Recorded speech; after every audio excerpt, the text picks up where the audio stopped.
Chirag Paswan ji NDA के अच्छे नेता हैं। पीछे की जो वारदातें होती है उसको नहीं देख पाते हैं, नजरअंदाज। दोस्तों, जैसे ही बीजेपी ने यानी एनडीए गठबंधन ने सीट का बंटवारा किया, उसके बाद महागठबंधन की नींद उड़ गई।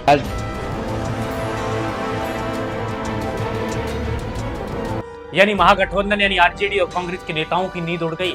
यानी कि एनडीए ने ऐसा क्या कर दिया, जो नीतीश जो कि बहुत कम सीट लाने वाले व्यक्ति हैं और जो कि बीजेपी से काफी कमजोर है, लेकिन तब भी बीजेपी के बराबर 101 सीटों पर चुनाव लड़ने जा रहा है। क्या नीतीश कुमार बिल्कुल एक ही बात पे अड़ गए थे, या नीतीश कुमार सीएम की कुर्सी को छोड़ना नहीं चाहते हैं? क्योंकि फिर से अगर एनडीए अपनी सरकार बनाता है तो उसमें नीतीश कुमार ही मुख्यमंत्री बनेंगे और ऐसा मानना है कि 10वीं बार फिर से शपथ लेने वाले नीतीश कुमार। आपको क्या लगता है, क्या नीतीश कुमार मुख्यमंत्री बनेंगे या फिर तेजस्वी यादव? क्योंकि बिहार में गठबंधन यानी कि महागठबंधन की अभी तक सीट शेयरिंग नहीं हो पाई है और यह बहुत मुश्किल लग रहा है। क्या होगा, यानी कि एनडीए गठबंधन में ऐसा क्या था जो कि एनडीए गठबंधन ने सीट बंटवारा करने के बाद अब महागठबंधन के लिए बहुत बड़ी टेंशन पैदा कर दी है और महागठबंधन उस टेंशन को अब सुलराम मांझी को इस प्रकार से रगड़ा है कि दोनों को बिहार मुश्किल बन चुकी है। दोस्तों, बात करेंगे आज की इस वीडियो में बहुत सच्चाई के साथ, और वीडियो को लाइक, चैनल को सब्सक्राइब कीजिए और इस वीडियो को ज्यादा से ज्यादा लोग शेयर कीजिए। और साथ ही आप लोग कौन सी विधानसभा से इस वीडियो को देख रहे हैं, इस वीडियो के कमेंट में अपनी विधानसभा का नाम लिखिए और कौन सा प्रत्याशी जीतने जा रहा है। तो दोस्तों, शुरू करते हैं आज के इस कार्यक्रम को। मैं हूं आपके साथ रजितार और आप देख रहे हैं हमारा ये स्पेशल कार्यक्रम बिहार चुनाव। दोस्तों, बिहार में सीट बंटवारा यानी कि एनडीए गठबंधन का सीट बंटवारा हो चुका है। नीतीश कुमार 101 सीटों पर चुनाव लड़ेंगे, वही बीजेपी भी 101 सीटों पर चुनाव लड़ेंगे। साथ ही बात करें एलजेपी यानी चिराग पासवान की, वो 29 सीटों पर चुनाव लड़ने वाले हैं, अब तक फाइनल हो चुका है। हम की बात करें यानी कि वो 6 सीटों पर चुनाव लड़ेंगे और साथ ही एक और है जो कि पार्टी उन्हीं के गठबंधन में, वो भी 6 सीटों पर चुनाव लड़ेगी और साथ ही इस प्रकार से जो है 243 सीटों पर चुनाव लड़ने जा रही है। दोस्तों, मैं आपको बता दूं कि बहुत बड़ा खुलासा हो रहा है इन सब चीजों को लेकर के नीतीश कुमार ने अपनी ताकत और साथ ही जिस बात में वो अड़े रहे, क्योंकि नीतीश कुमार मुख्यमंत्री के पद से हटना नहीं चाहते। बीजेपी भी कोशिश कर रही थी हटाने की, लेकिन बीजेपी नहीं हटा पाई। आप लोग समझ सकते हैं कि बीजेपी जिस प्रकार से कोशिश कर रही है नीतीश कुमार को खत्म करने की। अगर बात करें स्टेट्स की, तो जैसे महाराष्ट्र में आपको देखने को मिला, महाराष्ट्र में जिस प्रकार से खेला हुआ बीजेपी बिहार में भी वैसा करना चाहती थी, लेकिन ऐसा नहीं हो पाया। और इसका सबसे बड़ा रीजन है नीतीश कुमार, यानी नीतीश कुमार 101 सीटों पर फिर से चुनाव लड़ने जा रहे हैं। बीजेपी जिस प्रकार से सेम सीटों पर जब चुनाव लड़ी, तो उसके बाद जितने मार्जिन बीजेपी ने निकाला 2020 के अंदर, उतना मार्जिन नीतीश कुमार नहीं निकाल पाए थे। लेकिन आज अगर देखें तो नीतीश कुमार तब भी बहुत कम सीटें होते हुए भी, यानी कि नीतीश कुमार की कितनी सीटें थी, लेकिन उसके बाद भी आज नीतीश कुमार फिर से 101 सीटें यानी कि बीजेपी के बराबरी पर लड़ने जा रहा है और ये बीजेपी के लिए सबसे बड़ा खतरा है। पहले बीजेपी ने 101 नहीं, जिससे ज्यादा सीटों पर चुनाव लड़ा था, लेकिन आज नीतीश कुमार 101 और बीजेपी 101 यानी कि दोनों 101 पे लड़ने जा रहे हैं। इससे नीतीश कुमार का जो मार्जिन है वो घटेगा। अगर घटता है तो फिर नीतीश कुमार जो है कितने वैल्यूएबल इंसान रहेंगे, बीजेपी कैसे सरकार बना पाएगी, ये सबसे ज्यादा मैटर करता है। दोस्तों, इस सीट बंटवारे को लेकर बहुत बड़ी बहस छिड़ती रही यानी एनडीए के बीच में, लेकिन अब महागठबंधन के अंदर भी अभी बहस छिड़ी हुई है। अब तक कुछ भी फाइनल नहीं हुआ है कि कांग्रेस कितने पे चुनाव लड़ेगी, आरजेडी कितने पे चुनाव लड़ेगी। कांग्रेस 70 से प्लस से ज्यादा सीटों पर चुनाव लड़ेगी। साथ ही अगर बात करें वीआईपी, वो भी चुनाव सीटें चाहती है और आरजेडी तो है ही है, लेकिन तेजस्वी यादव ने क्या कहा था कि कोई भी चुनाव लड़ेगा हम सबको सीट दे देंगे, लेकिन हम कहां जाएंगे सकते। दोस्तों, सीट बंटवारा आरजेडी के लिए बहुत बड़ी मुश्किल बन चुकी है, लेकिन नीतीश कुमार ने जो खेल खेला है ना, वो एकदम खतरनाक खेल खेला है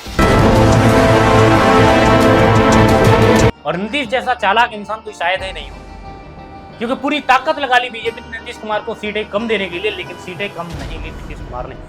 चिराग पासवान भी 50 से 55 सीटें मांग रहे थे, लेकिन 50-55 सीटें नहीं देकर उन्हें 29 सीटों पर चुनाव लड़ाया जा रहा है। अब देखना ये होगा चिराग पासवान कितनी सीटें जीत कर ला पाते हैं, क्योंकि जिस प्रकार से उन्होंने लोकसभा में 5 से 5 सीटें यानी 5 सीट पर उन्होंने लड़ाया गया था, उन्होंने 100% स्ट्राइक रेट दिया और वो स्ट्राइक रेट उनकी जो वैल्यू जो है उनको बढ़ा के रखा है, यानी कि उनकी वैल्यू काफी ज्यादा है इसी वजह से, क्योंकि चिराग पासवान जिस प्रकार से मेहनत कर रहा है और साथ ही जिस प्रकार से उनका क्रेज है वो देखने को मिल रहा है बिहार के अंदर। लेकिन अगर एंटी इनकम्बेंसी की बात करें तो बीजेपी और साथ ही नीतीश कुमार की सबसे ज्यादा है, चिराग पासवान की उतनी नहीं, क्योंकि चिराग पासवान जिस प्रकार से नेतागिरी या फिर राजनीति कर रहे हैं वो कहीं ना कहीं ठीक है, लेकिन अगर बात करें बीजेपी और नीतीश कुमार की एंटी इनकम्बेंसी काफी ज्यादा है लोग रोजगार और स्वास्थ्य की बात करते हैं, डेवलपमेंट की बात करते हैं, साथ ही वो लोग चाहते हैं कि इस बिहार का विकास हो। बिहार चूंकि सबसे पिछड़ा राज्य है तो इस वजह से वो सब चाहते हैं। तो चुनाव नजदीक है और 6 नवंबर और साथ ही 11 नवंबर को वोटिंग होगी और 14 नवंबर को रिजल्ट आएगा। रिजल्ट बताएगा किसकी सरकार बनती है। वैसे आपको क्या लगता है, नीतीश कुमार मुख्यमंत्री बनेंगे या नहीं बनेंगे? नीतीश कुमार क्या मुख्यमंत्री बनने लायक हैं?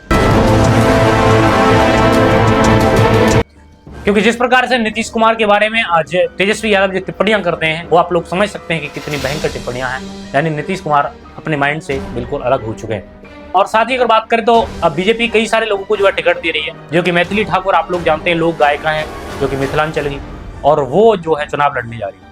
और ये चुनाव लड़ने जा रही है, इसका मतलब ये है कि ऐसे ऐसे लोगों को लाया जा रहा है। दोस्तों मैथिली ठाकुर 2024 में जो है उनको रिवार्ड दिया गया और क्रिएटर्स अवार्ड देने के बाद आज मैथिली ठाकुर जो है मोदी जी की नजरों में है और उनको चुनाव लड़ाया जा रहा है। और शायद आपको क्या लगता है कि आप वो चुनाव जीत पाएंगे? क्योंकि दोनों फील्ड अलग हैं, यानी एक सिंगिंग का और साथ ही दूसरा जो है एक पॉलिटिक्स का। पॉलिटिक्स बहुत अलग है।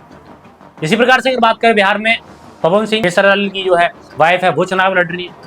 दिल्ली में आप लोग देखे होंगे यानी कि सांसद बन चुके हैं, नाम नहीं ले रहा हूँ, ठीक है। साथ ही बहुत सारे ऐसे लोग हैं जो कि अपने अपने अलग करियर को छोड़ के इस करियर में आए हैं और पॉलिटिक्स उन्होंने ज्वाइन किया और काफी अच्छा किया भी है। लेकिन दोनों करियर काफी अलग है, यानी कि दोनों की रुचि की बात होती है। आपका क्रेज होता है तो इस वजह से आप जीत जाते हो, लेकिन आपकी उसमें रुचि नहीं होती, आप काम नहीं करना पसंद करते हो। जहां हमारी रुचि होती है वहां जाते हैं, क्योंकि बहुत सारे ऐसे बड़े बड़े मतलब जो सेलिब्रिटी थे उनको चुनाव लड़ा दिया गया लेकिन उन्होंने काम नहीं किया।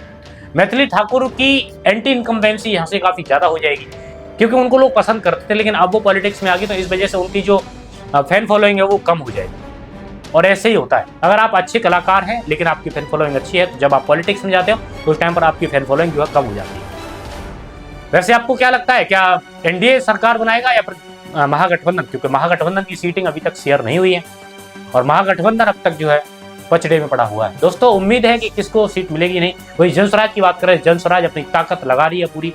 कितनी सीटें ले पाती है वो अलग बात है, लेकिन हाँ किसकी सीटें कितनी कम कर पाती है, किसके कितने वोट कम कर पाती है, वो सब जो है जनस्वराज पे देखा जाएगा। जनस्वराज पूरी ताकत लगा रही है अपनी, और ज्यादातर अगर देखा जा रहा है तो महागठबंधन की तरफ देखा रहा है। महागठबंधन जो है एक ऐसा है कि इसका वोट काफी ज्यादा जनस्वराज की तरफ जा रहा है। ऐसे राजनीति आज बदलाव देखने को मिल रहा है।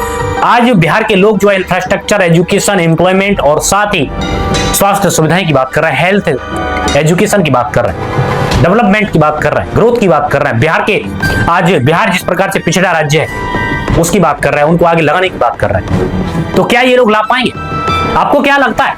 क्योंकि जिस प्रकार से बिहार में जो राजनीति की जा रही है वो एकदम लो लेवल की जा रही है, और बिहार के लोगों को इस बात के बारे में सोचना चाहिए कि आपका जो बिहार है वो हर चीज में पीछे है। लेकिन आप लोग को भाई मेहनत करनी चाहिए और इस चीज में बदलाव लाना चाहिए, और ये बदलाव आप सभी के लिए नहीं, आपके बच्चों के लिए हो, आपके भविष्य को संवार सकता है। तेजस्वी यादव का कहना है कि वो हर घर में सरकारी नौकरी देंगे।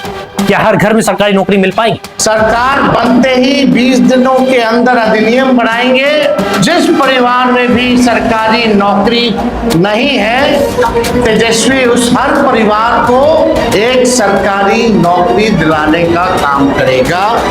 क्या आपको लगता है यह बीजेपी की तरह ये जुमला है? क्योंकि नरेंद्र मोदी ने भी हर साल 2 करोड़ लोगों को रोजगार देने की बात कही थी, लेकिन आज तक कभी 2 करोड़ लोगों को 11 साल में भी नहीं मिला रोजगार।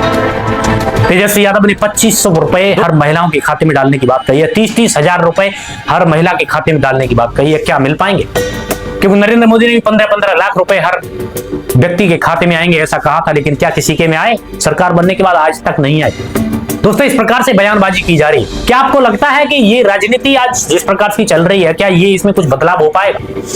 क्या बिहार का बदलाव हो पाएगा? बिहार का बदलाव बहुत ज्यादा जरूरी है। प्रशांत किशोर अपनी ताकत लगा रहे, तेजस्वी यादव अपनी ताकत लगा रहे, राहुल गांधी अपनी ताकत लगा रहे, साथ ही बीजेपी अपनी ताकत लगाने में लगी हुई है। इधर जेडीयू यानी कि नीतीश कुमार और चिराग पासवान, जीतनराम मांझी लगे हुए हैं। क्या होगा बिहार में? बिहार की सियासी जो लड़ाई है वो बदल चुकी है। सियासी लड़ाई में आज जोर आ गया, मेहनत लग रही है, लोग लगे हुए ताकत लगा रहे हैं अपनी सरकार बनाने में। दोस्तों आपको क्या लगता है बिहार में किसकी सरकार बनेगी? अगर जिसकी सरकार बनेगी आप लोग कमेंट बॉक्स में बताइए। वीडियो को लाइक करो, चैनल को सब्सक्राइब करो, इस वीडियो को ज्यादा से ज्यादा शेयर करो। दोस्तों मिलता हूं आप सभी से एक वीडियो के साथ, तब तक के लिए जय हिंद, जय भारत, वंदे मातरम।